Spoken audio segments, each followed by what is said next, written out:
أَيَوَدُّ أَحَدُكُمْ أَن تَكُونَ لَهُ جَنَّةٌ مِّن نَّخِيلٍ وَأَعْنَابٍ تَجْرِي مِن تَحْتِهَا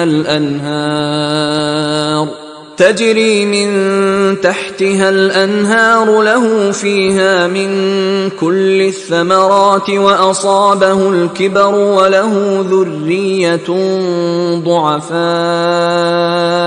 وَلَهُ ذُرِّيَّةٌ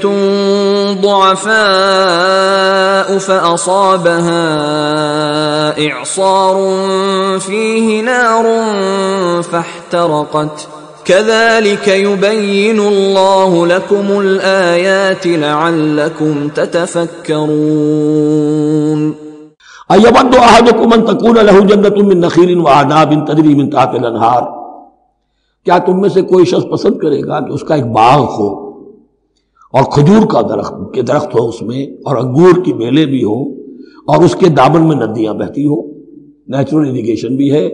کھجور کے درخت بھی ہیں اور بیلوں کی ٹٹیاں لگی ہوئی ہیں انگوروں کی، اور انگوروں کی بیلیں ہیں۔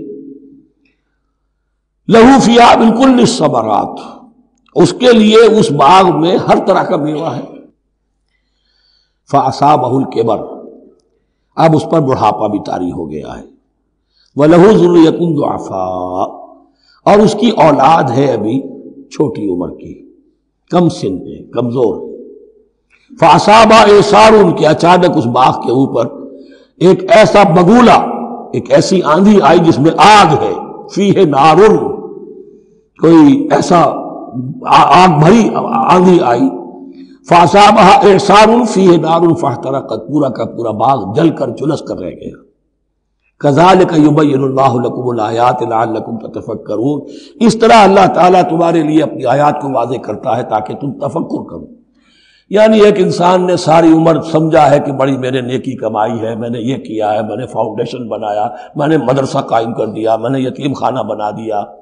لیکن یہ کہ اچانک کسی وقت مانو آنکھ کھلے گی، جب آنکھ کھلی گل کی تو موسم تھا خزاں کا، معلوم ہوگا یہ تو کچھ بھی نہیں تھا، یہ تو گویا کہ ایک بگولا آیا سب کو جلا گیا، اس لیے کہ اس میں اخلاص تھا ہی نہیں، اس میں نیت جو ہے اس میں کھوٹ تھا، اس میں ریاکاری تھی، اس میں لوگوں کو دکھانا مقصود تھا۔ پھر حال وہی ہوگا جس طرح کہ وہ بوڑھا اب کفے افسوس مل رہا، کیا کرے، بوڑھا ہو چکا ہے، دوبارہ تو باغ لگا نہیں سکتا، لہذا جب وہ موت آ جائے گی تو گویا کہ اب اس کے لیے موقع نہیں ہے کہ دوبارہ کوئی کام اور کر سکے۔